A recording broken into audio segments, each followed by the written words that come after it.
swear it's hard to forgive them all.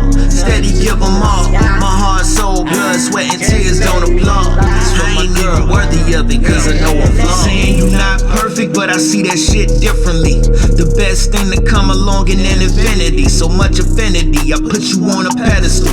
Didn't like it, so you shut it down like Trump did the federal. Look, I'm here to tell you though, always gonna lift you up. You seeing flaws, but I'm seeing vivid gifts and stuff. And you, I found heaven, El Dorado and Shambhala. My peace when chips are down like a paralyzed Estrada.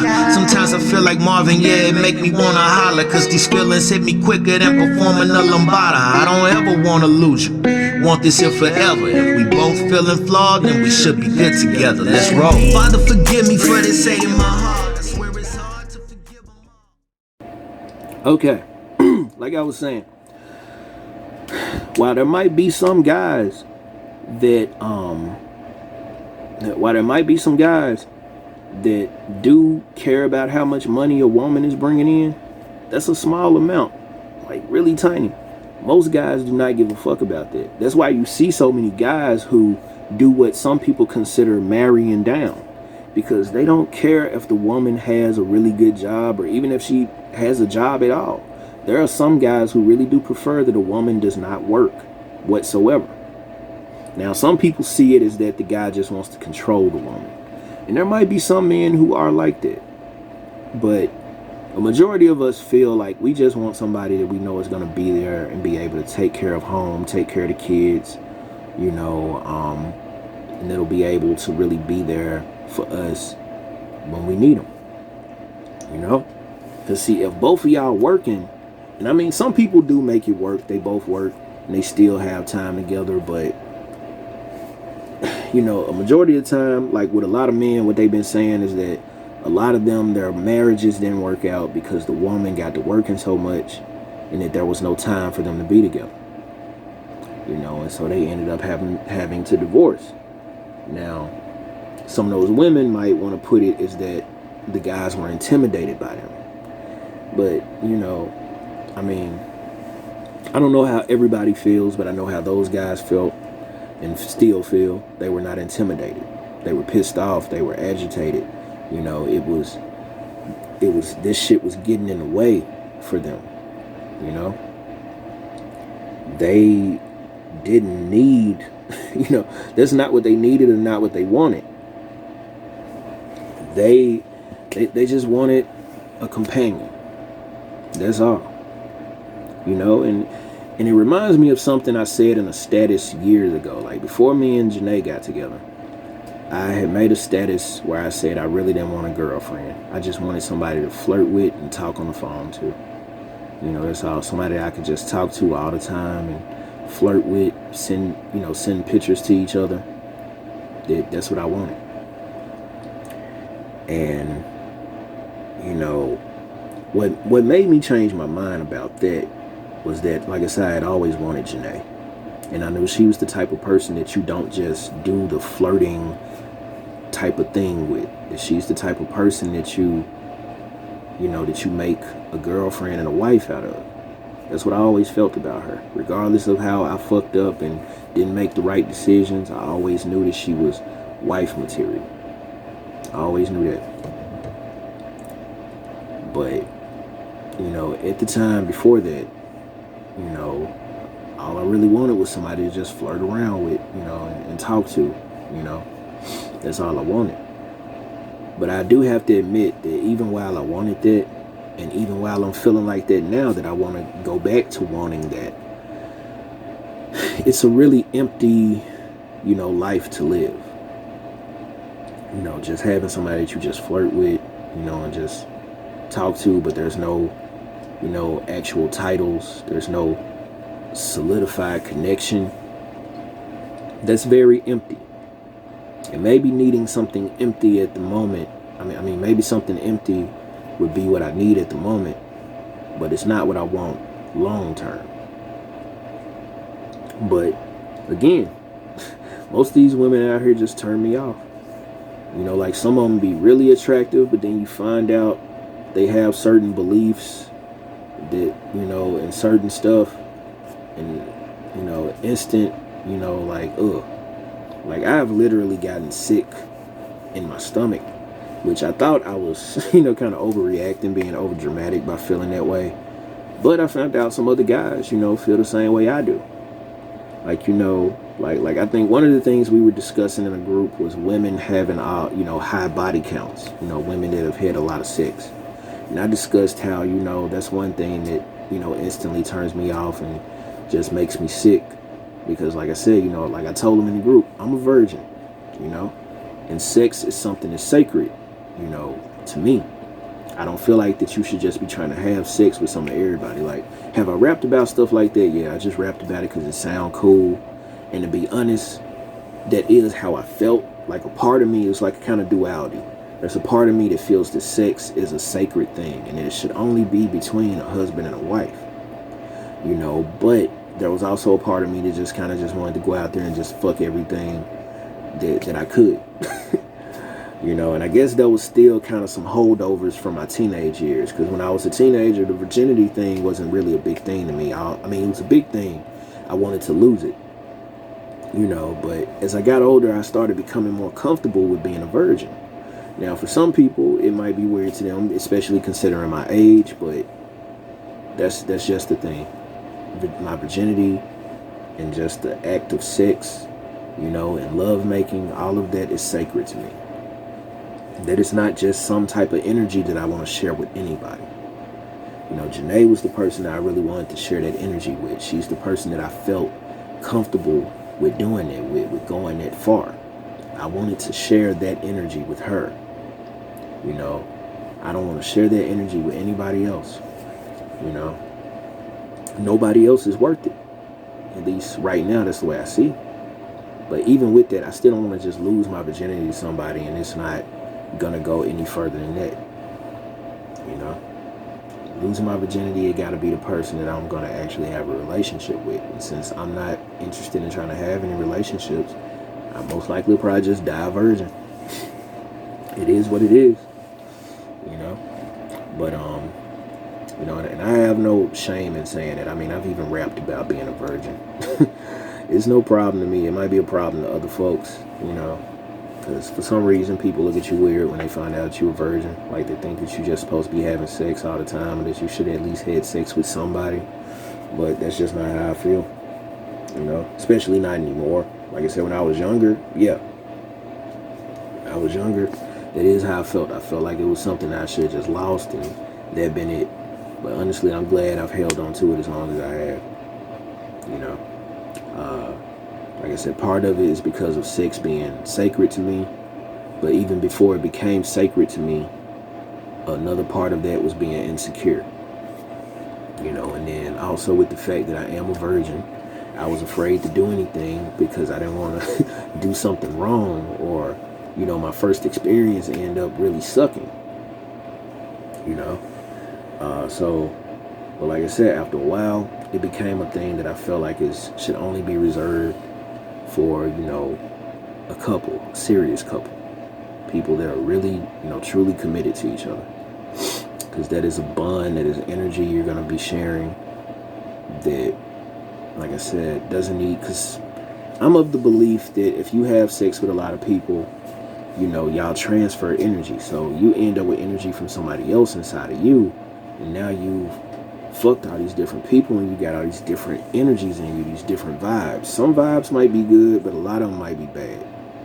Especially if you ended up having sex with somebody that you consider a dog, somebody that's trash. But of course at the time when you had sex with them, you didn't think that. But that's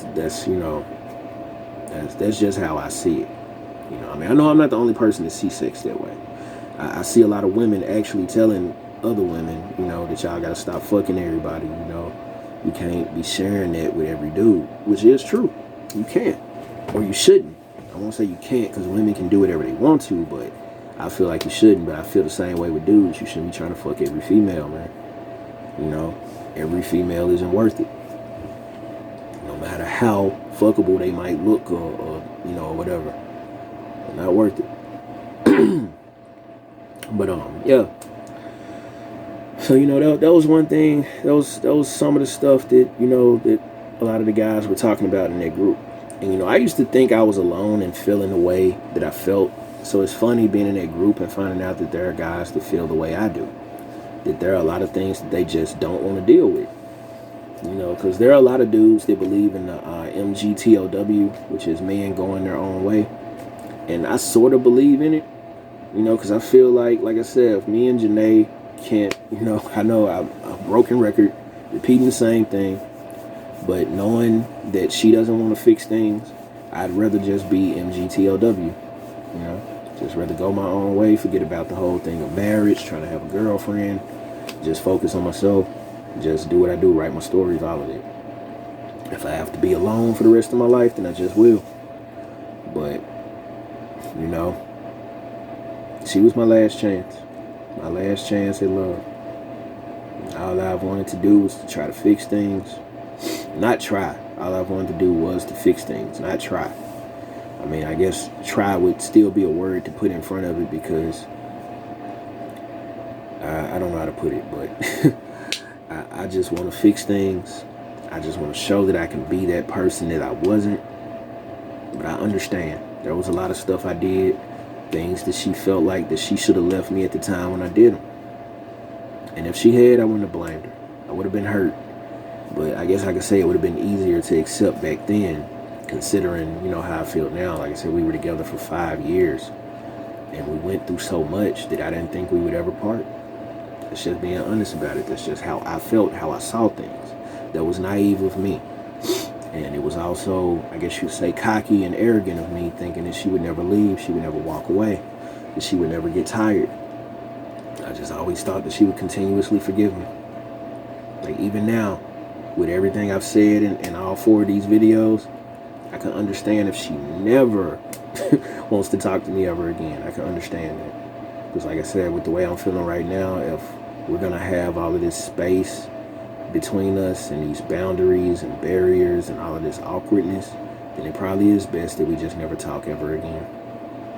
You know, even though that don't mean that I'll never get feedback from her again on the stuff that I'm working on.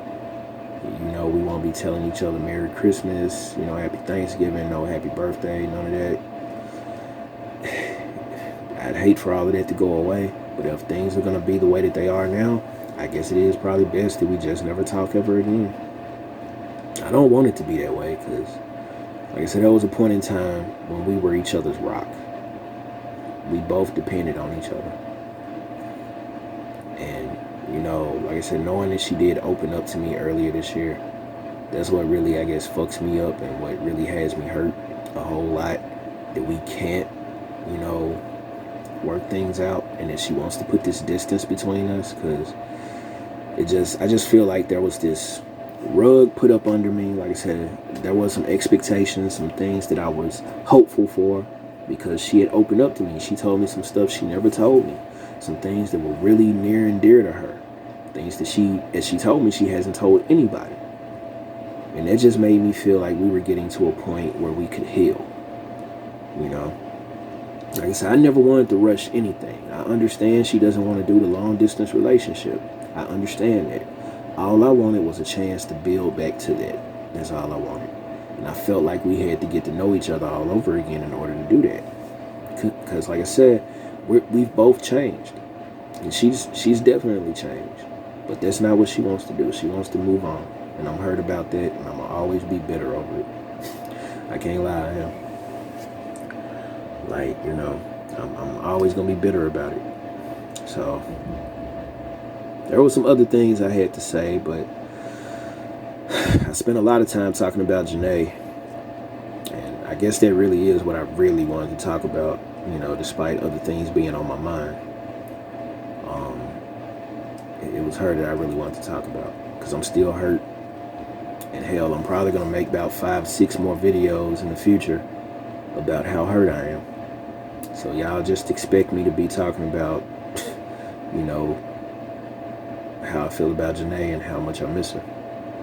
And not just her, but miss what we had.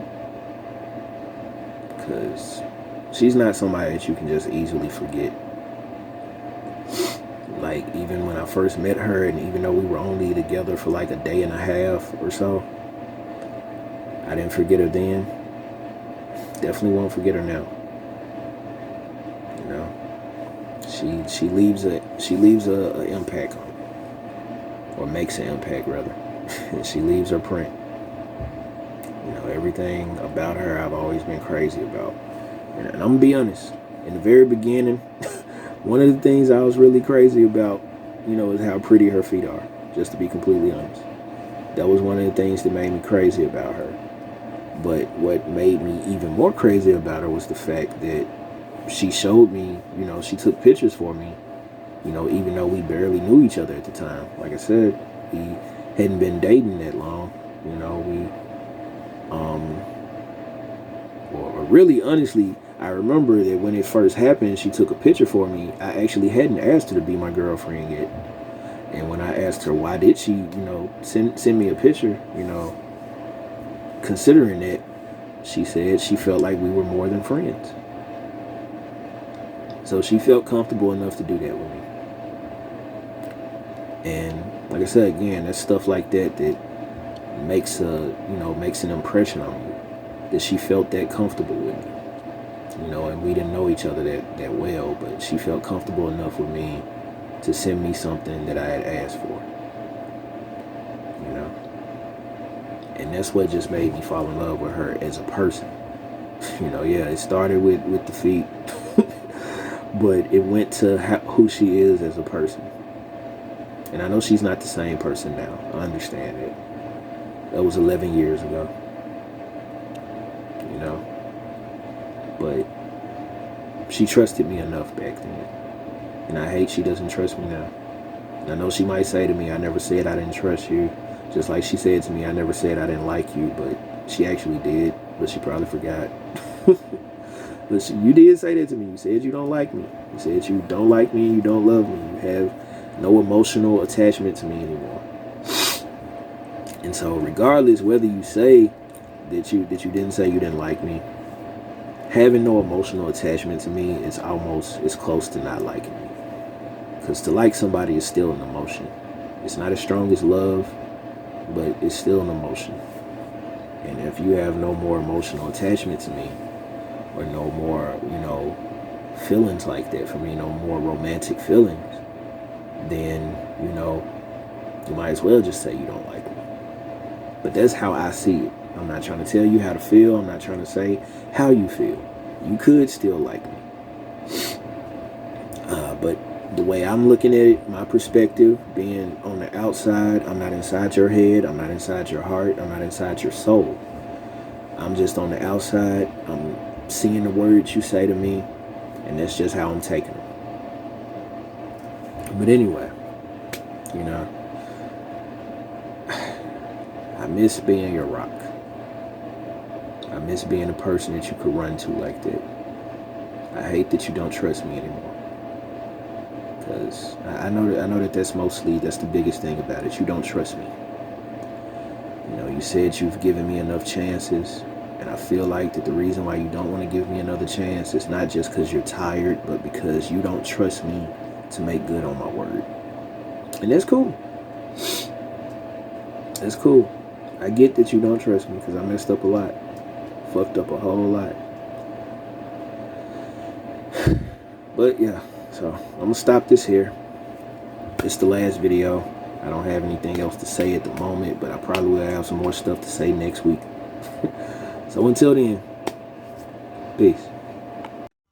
It's hard to forgive them all, steady give them all. My heart, soul, blood, sweat, and tears don't applaud. I ain't even worthy of it, cause I know I'm flawed. Father, forgive me for this hate in my heart. I swear it's hard to forgive them all, steady give them all. My heart, soul, blood, sweat, and tears don't applaud. I ain't even worthy of it, cause I know I'm flawed.